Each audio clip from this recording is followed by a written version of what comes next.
ketika misalnya menyangkut Bu Mega, kenapa Yai Kerso ketemu Bu Mega itu berkali-kali ngendikan sama saya, aku itu seneng damai ya. Nah Indonesia perang sing kedusan yes aku terus disalahno wong wis tak betah-betah no. Sementing Indonesia damai, ora ono safku dima, ora ono darah napa mengalir. Tentu kita tahu dalam kaidah Darul Mafasid muqaddamun ala jalbil masoleh. Jadi saya pastikan madhabus syekh ini selain punya sanad yang qawi juga punya manhaj yang qawi. Ini penting saya utarakan meskipun anak-anak Anwar tentu banyak yang sebelum di sini mungkin mondok di beberapa pondok yang mungkin sebagian kiainya punya madhab yang beda dengan madhab guru kita. Memang mulai dulu ikhtilaful a'immah rahmah itu nggak masalah. Tapi jangan sampai kemudian kita yang mulazamah di sini tidak tahu hujjah madhab guru kita. Maka saya berharap sekali dan senang sekali ketika Kiai Haji Muhammad Najih suka nulis dan saya sering baca tulisannya. Gus Yofur juga suka nulis, Gus Kamil juga jabat ketua DPRD Rembang. Karena kalau misalnya kita-kita ini tidak jabat, kemudian ditanya, kita-kita misalnya santri tahta syaukatil kafir atau tahta syaukatil fasik, juga kita kesulitan menjawab. Setidaknya kalau kita tahta syaukatis soleh, kita ketemu Allah itu masih bisa menjawab al-Islam ya'lu walayah. Jadi ini beberapa intisor ya, intisor di madhabi syekhina. Saya memang tidak mempersiapkan khusus, tapi memang saya sudah lama sekali menulis tentang itu. Dan beberapa kali saya talaki sifahan dengan Mbah Mun, dengan syekhina, dengan guru kita semua. Dan beberapa kali saya tanya, Yai, kenapa demikian? Mesti jawabnya Mbah Mun itu, terus pokoknya kata beliau ini, sanurihim ayatina fil afaq. Terus pernah saya tanya, itu saya ketemu di Medina, tak tanya, him itu rujuknya teng sinten, ya sapa wae. Mboten tiyang Islam tok, wong him kok wong Islam tok, ya sapa wae kata terus. Saya tanya lagi, niki model Mbah Karim napa Mbah Siber? Ya domber ya pokoknya sapa wae kan. Karena masyhur beliau sering guyon kalau Mbah Siber itu ma'ruf. Kalau merujukkan domber itu ces pulang pakem. Kalau Mbah Karim terkenalnya pokoknya mengkono-mengkono. So him ya mengkono-mengkono, wadalika ya mengkono-mengkono, lahu ya. Dan kita tahu beliau murid Mbah Zubair, walidnya sendiri juga murid Mbah Karim, selain nantinya juga muridnya Sayyid Alawi, Syekh Yasin bin Isa Al-Fadeh. Sehingga kita punya guyonan dalam karangan-karangan ulama internasional. Suatu saat ada orang Syiah sama orang Sunni itu berdebat. Ini barokahnya domirnya model Mbah Karim. Berdebatnya itu ayyuhuma afdal, Ali dan Abu Bakar ayyuhuma afdal. Yang paling afdal siapa? Yang satu Sunni, yang satu Syi'i. Kita tahu kan kalau yang Sunni mesti Abu Bakar, kalau yang Syi'i Ali.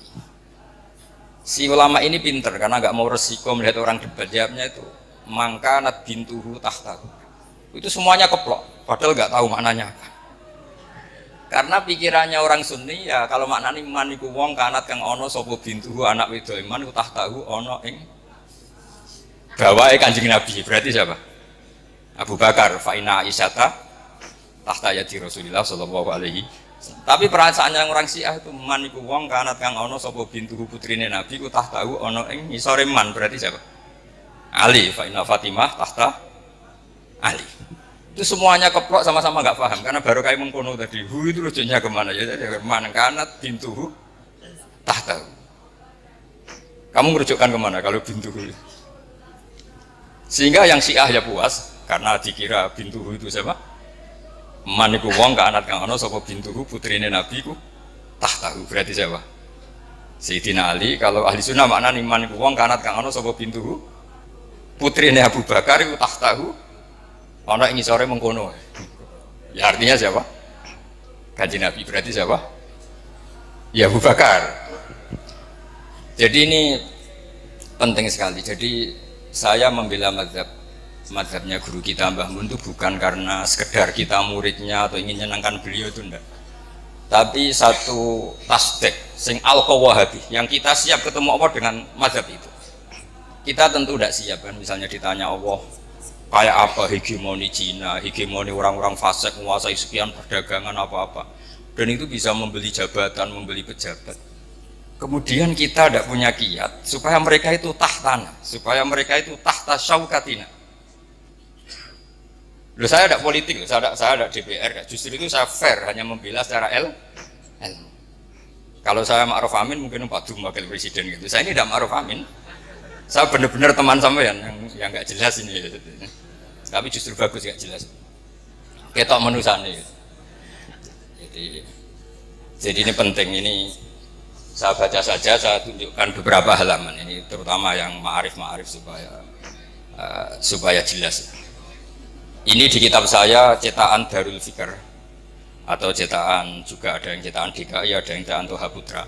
Ini saya sebut 3 cetakan karena saya punya adat kalau kitab induk terutama yang membela Syekhina itu saya sampai punya 3 naskah. Jaga ini kalau ada naskah salah saya tahu. Di antara yang dikatakan Imam Ghazali dan sudah saya cek di sarahnya yaitu di Ithaf. Karena resikonya matan kadang dikritik apa? Syarah. Kita tahu kan misalnya Takrib mengatakan mabit di Mina itu sunat, kemudian oleh syarah dibenarkan kalau itu apa? Wajib. Di antara yang dikatakan beliau Imam Ghazali adalah begini. Ini untuk anak-anak dan terutama ma'arif supaya di dokumen.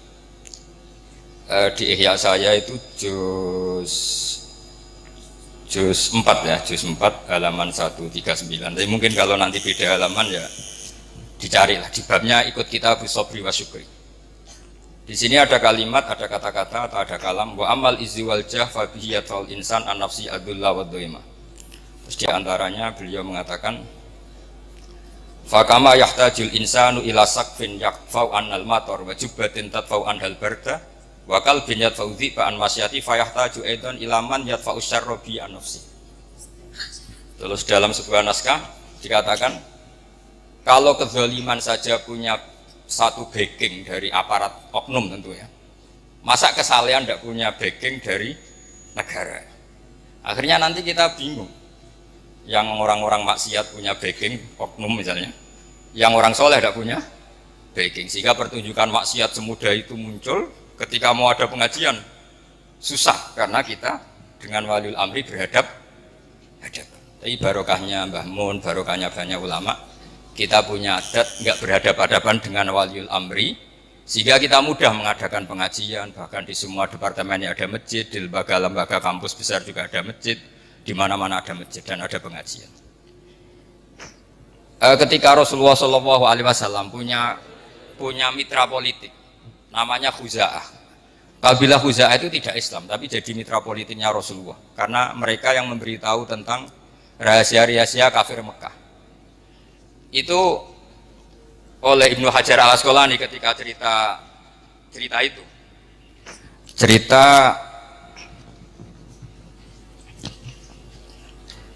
monggo di daerahkan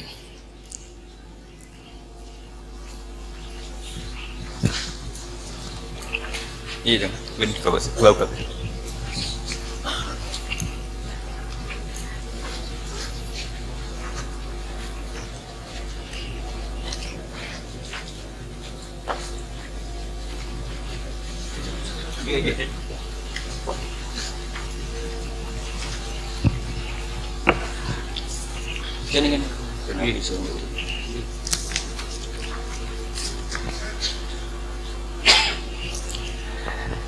saya ulang lagi bahwa yang dilakukan Syekhina itu bukan sekedar lahu manhajun sahih, tapi memang ada sanad yang qawi. Karena kita selalu berprinsip tadi al-Islam ya'lu wala yul'al. Dengan melihat Jakarta gaduh kayak gitu, melihat Semarang orang-orang kaya non muslim, orang-orang nggak sholat punya kekuasaan karena kaya raya. Lalu ketika kita ditanya, sudahkah melakukan proyek atau program al-Islam ya'lu? Tentu kita kebingungan. Tapi kalau mereka tahta syaukatina, karena kita punya Gus Yasin, di Rembang punya Gus Kamil, itu enak. Begitu juga tentang publik. Barokahnya orang-orang soleh itu punya masa yang banyak. Saya ulang lagi, barokahnya orang-orang soleh punya umat yang banyak, punya masa yang banyak. Mereka itu memperhitungkan kita, karena kita memperbanyak jumlah orang soleh. Coba kalau jumlah orang fasik, orang dolim itu mayoritas dan militan, kita akan kesulitan. Makanya Rasulullah itu mewanti-wanti, jangan sampai kalian semua atau siapa saja orang Islam itu man katsara sawada qaumin fa huwa minhu. Tapi barokahnya Habib Syekh misalnya kalau konser kayak gitu orang banyak kiai yang punya umat banyak. Itu orang fase apa macam-macam yo mikir pemerintah nak nyalon presiden, iso takobal wa minamikum takobal ya garing mana. Tapi kalau kita misalnya tadi ngajinya sufi tapi nggak mau ilmu, kiai para pejabat paling duit dok, boleh pengaruh, boleh syuhrat dok. Nah, itu resikonya sufi tambah ilmu. Itu mungkin yang sering di alam kecilkan bangun zada khusyuan zada jalan. Itu sampean harus hafal semua itu. Dan harus dihafalin sampai mati itu wiridan apa? Zada khusyuan zada jalan. Misalnya dalam konteks Palestina, Palestina itu tentu musuhnya Israel dan Israel itu punya kekuatan besar didukung Amerika. Kemudian Indonesia membela Palestina. Membela Palestina kemudian diikuti oleh orang-orang Eropa dan non-Muslim. Orang Eropa itu non-Muslim. Lalu pertanyaannya, apakah orang Palestina kemudian berarti mualah sama orang kafir? Karena orang Palestina harus mualah sama apa? Orang-orang apa? Eropa, apa tidak? Saya pastikan khazanah ilmu cukup untuk menganalisis itu, yaitu Rasulullah punya aibah, yaitu punya teman dekat, koalisi, khalif kalau dalam bahasa Arab, itu orang Khuza'ah, dan itu tidak Islam. Tapi tidak pernah menyembunyikan makar atau tipu daya yang dilakukan kafir-kafir Mekah, selalu mengupdate, memberitakan itu ke Rasulullah SAW. Padahal mereka tidak Islam. Logika yang terbangun gimana? Ya logika yang terbangun karena Rasulullah itu soleh, bahkan ya tentu super soleh, imamus solihin. Ini di kitab Ibnu Hajar al-Asqalani, di Fathul Bari juz 5. Beliau mengatakan kalau ada kasus seperti itu atau konteks seperti itu, wala yu'addu dzalika min muwalatil kuffar wala muwadatu a'daillah bal min qabil istikhdamihim wa taqlili syaukati jam'ihim wa inka ibadihim bi ba'din. Jadi kalau orang Eropa kamu biarkan tidak koalisi dengan Palestina, artinya Israel malah absolut karena semua dunia dukung Israel. Tapi barokahnya orang Palestina, orang Indonesia koalisi sama Eropa, Israel tidak terlalu solid karena tidak absolut. Artinya begini dalam hukum qiyas. Betul, ini saya intisar li syekhina. Kalau misalnya para pejabat itu hanya dikuasai orang fasik, semua kerjanya programnya membela mereka. Tapi kalau dekat Mbah Mun, dekat kiai, setidaknya diarahkan mikir ngaji, nganggep pondok tidak problem. Paham ya? Ini jelas ya. Terus saya mohon sekali, mungkin Anda punya guru yang dulu mazhabnya beda dengan Syekhina. Tapi saya pastikan saya nulis ini lama sekali. Intisar li Syekhina, tulisan-tulisan saya tentang beliau. Dan ini saya lihat di Ihya, di Ithaf. Jadi beliau begini itu bukan mubtadi, bukan hal yang baru, memang muttabi, guru-gurunya seperti itu. Bahkan beliau sering cerita ke saya, Salahuddin Al-Ayyubi itu iso ngalahno pasukan salib, itu barokah kitab Ihya. Barokah kitab apa? Ihya. Karena beliau mengkaji Ihya. Pernah beliau tak tanya, apa Salahuddin Al-Ayyubi itu menangi Imam Ghazali? Kata beliau, "Mbok menangi ora. Pokoknya pinter ngono iku barokah Ihya," kata dia. Karena pernah tak hitung itu ya kayaknya ada menangi gitu. Karena saya pernah juga di Masjid Salahuddin Al-Ayyubi itu yang ini saya baca terus. Ini yang masih di Ihya. Kemudian dibenarkan oleh Ithaf. Wa kadzalika ulama udini. Ya ini saya baca lagi. Wa ala hadal qasti kanal anbiya alladzina la mulka lahum wala saltanata yurauna salatina wa yatlubuna indahum al-jah. Dulu para nabi itu ya jadi penasihat presiden. Karena kalau nabi nggak mau, orang soleh nggak mau, penasihatnya kalau PKI gimana? Kan jadi pusing. Wa kadzalika ulama uddin. Syaratnya la ala qasditana uli min khazainihim wal istiqsar fid dunya bimutaban. Tentu kita yakin guru kita tidak akan seperti itu. Terus ini Imam Ghazali menutup wala tazunnanna anna ni'matallahi ala rasulillah haitsu nasarahu wa akmala dinahu wa adzharahu ala jami'i a'daihi wa makkana fil qulub hubbahu hatta tasa'a bi 'izzihi wajhahu kanat aqalla min nikmatihi alaihi haitsu kana yu'da wa yudrab hatta faqara ilal harab wal hijrah.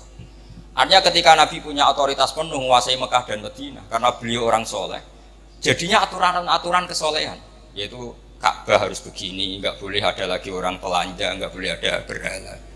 Kalau kiai-kiai itu menguasai negara, paling-paling ujung-ujungnya ya bikin Mahat Ali, terus santri-santri dipikir negara. Kalau ada teroris juga nggak lagi ada intel ke pondok-pondok, karena santri pasti NKRI harga apa? Mati. Itu semuanya itu barokah. Ini penting saya utarakan. Terus kata syarahnya litam syati umurihim ad-diniyah. Ketika Imam Ghazali bilang ulama uddin oleh kitab Ithaf Said Zabidi dikatakan salafan wa kholafan. Jadi ini bukti kalau teori itu tidak pernah mansuh. Karena beliau bilang salafan wa kholafan. Ini penting saya utarakan karena kita punya logika yang dua. Misalnya begini. Kalau berteman orang fasik itu kan taksiru sawadil fusak, memperbanyak jumlahnya orang fasik. Tapi kalau yang fasik ini pejabat, kemudian orang soleh nggak mau nemanin, itu berarti taraktum ummata Muhammadin sallallahu alaihi wasallam fi aidil mubtadi'ah. Ya kalau mubtadi'ah, kalau mudillah, kalau mukafirah. Misalnya Anda membiarkan negara dikelola orang-orang fasik, kemudian punya ide bahwa pondok itu kriminal, bahwa pondok itu teroris, mereka yang bikin pelaturan, mereka yang punya otoritas, kita habis.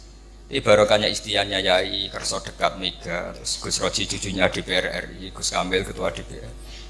Tapi Yai tentu selalu menjaga khazanah ilmu. Saya itu menyaksikan betul betapa bangganya beliau dengan Gus Naji. Ketika beliau ngarang Asyadaratul Lama, sering saya disuruh baca apa itu di karangan Mbah Fadl Kawakibul Lama. Terus kata beliau, aku itu kiai tenan. Lah kok buktinya anak-anakku alim. Terus lama-lama jadi beliau itu mewakili minal janibin. Jadi yang negara ya diurus, khasnya pesantren juga apa? Terus, jadi ini penting saya utarakan supaya kamu ala yakinin bahwa kita membela madhab Syekhina itu ala yakinin, ala bayinatin, bukan sekedar kultus. Hidup saya itu di Jogja, ketemu orang macam-macam. Ya kadang ditanya, kenapa guru Anda ikut P3? Terus tak tanya, kenapa Anda tanya? Terus saya tanya. Terus kalau kiai politik itu kan jelek kata dia. Terus kata saya gini, ya biarin aja negara yang politik orang-orang yang enggak beragama. Ya jangan nanti negara rusak. Ya sudah, biar kiai-kiai juga ada yang kerso apa? Politik. Jadi memang sebagian pertanyaan itu memang harus dijawab dengan pertanyaan. Karena ini penting. Saya itu dulu pernah loh. Saya itu punya kenangan terbaik di Jogja itu pernah diparani seorang yang pakar komunis. Bukan sekedar komunis, pakarnya. Itu jam 4:30 saya masih ingat. Tanya gini sama Pak Bahak, kalau kamu bisa menjelaskan Tuhan itu siapa, nanti saya mau Islam, kata saya. Terus saya bilang gini, ini ngajak pinter apa ngajak goblok, kata saya. Kata dia, ya ngajak pinter, kata saya. Terus tanya, kira-kira yang jadi sebab, jadi faktor itu sesuatu yang wujud apa yang nihil, yang nihilisme atau yang adamiah kalau dalam bahasa Mbok. Ya di mana-mana sebab itu harus punya eksistensi, harus wujud. Lah ya anggap saja Tuhan itu penyebab alam ini. Jadi makanya kalau zaman kita ngaji, Tuhan itu siapa? Zat sing wajibil wujud. Masa alam yang wujud ini disebabkan oleh adamiah, sesuatu yang enggak ada menciptakan yang ada. Itu ngajak gendeng atau ngajak waras katanya. Terus dia bilang, ya ngajak gendeng Bapak. Berarti Tuhan itu ya? Ya itu Tuhan, dia kata saya gitu. Jadi sebetulnya ilmu kita, saya itu ngaji jamul jamek sama Bom. Ilmu kita itu cukup. Kalau dalam ilmu mantek kan gitu. Al-alam mutawahyir wa kullu mutawahyir hadis la budda min muhdis. Nah, soal penamaan Allah itu dari syariat, kita hanya sampai bahwa alam ini harus disebabkan sesuatu yang wujud. Masa sesuatu yang wujud disebabkan sesuatu yang adam. Makanya kita diajari siapa itu adalah wajibil wujud. Nah, wajibil wujud itu oleh syariat disebut Allah SWT. Akhirnya dia nerima. Mulai dulu kalau kiai bilang Allah begitu kan selesai katanya. Nah, akhirnya dia Islam. Maksudnya Islam lagi apa nggak tahu saya, bahwa mungkin kecilnya pernah apa Islam. Nah, Mbah Mun itu termasuk orang yang punya kemampuan itu, punya kemampuan seperti itu, olah pikir. Makanya ketika Imam Syafi'i, saya sering diceritani Imam Syafi'i ketika ngaji sama Imam Malik itu gaya hidupnya mewah. Setelah ngaji Imam Malik, ngaji Muhammad bin Hasan Asy-Syaibani di Irak, itu hidupnya lebih mewah lagi. Imam Malik mewah, itu Muhammad bin Hasan lebih mewah. Imam Syafi'i mulai gawe ini gimana ulama kok. Itu kalau ngitung uang, ngitung emas kalau dulu dinar itu di meja. Jadi kalau santrinya mau salam tempel ya sungkan karena emasnya banyak. Itu malah sekali lagi Imam Malik sudah mewah, ini malah lebih mewah. Terus mulai tanya, Ajibta min hadi, kamu aneh dengan ulama seperti ini, min hadil khala. Iya katanya. Ya kalau kamu gak terima ulama kaya, tak kasihkan orang fasik dan dipakai kefasikan. Jangan nanti malah dipakai maksiat. Ya sudah, berarti ulama kaya boleh yang salah. Semenjak itu Imam Syafi'i itu rubah cara berpikir. Ini penting sehingga saya menyaksikan betul ya. Ya iya, karena saya punya sanad banyak ya, karena bapak saya itu ya muridnya ya temannya. Pak D saya ya muridnya temannya, karena beliau-beliau itu yang jan murid sama Mbah Siber. Jadi si Mbah Sahal juga sebelum wafat sering ketemu saya kalau cerita Mbah Siber. Jadi kita punya, insya Allah punya sanad yang baik. Makanya jenengan harus bangga. Jadi muridnya Sayyidina Kiai apa? Mbah Siber. Saya itu marhafid kalau muji Mbah Mun Sundul Langit, karena beliau yang menangi Sayyid Alam. Saya bisa tafsir begini ya baru kayaknya Mbah Mun, karena Mbah Mun itu nggak pernah nggak ngendikan ulumul Quran. Mulai saya ngaji di MGS Baitul Khobir sampai di pondok, karena beliau muridnya Sayyid apa? Alawi. Sayyid Alawi itu ahli tafsir, termasuk yang bikin Hasyiah Baitul apa? Khobir. Terus juga punya murid Syekh Habib Salim Asyatiri yang ngarang apa? Al-Fawaid apa? Asyatiriyah atau An-Nafahat Al-Haramiyah. Itu kelihatan sekali betapa ilmu tafsir itu dekat sekali dengan Sayyid Alawi. Dan kita punya sanad Ali karena setelah Mbah Mun langsung Sayyid siapa? Sayyid Alawi. Makanya saya jenengan semua harus ikut bersyukur. Tapi saya mohon mencintai kiai itu yang benar-benar karena bayinah. Kul inni ala bayyinati min rabbi, sehingga semuanya ini umatnya Rasulullah. Sehingga Mbah Mun mau ngurusi orang yang macam-macam. Jangan kamu mengklasifikasi orang situ kok diurusi, orang itu kok diurusi, itu makom sampai. Mungkin kalau air tidak dua kolah kena najis ikut apa? Makamnya Mbah Mun itu sudah lautan, kenapa apa saja sudah ada najis kira-kira gitu. Ya kira-kira gitu. Assalamualaikum warahmatullahi wabarakatuh.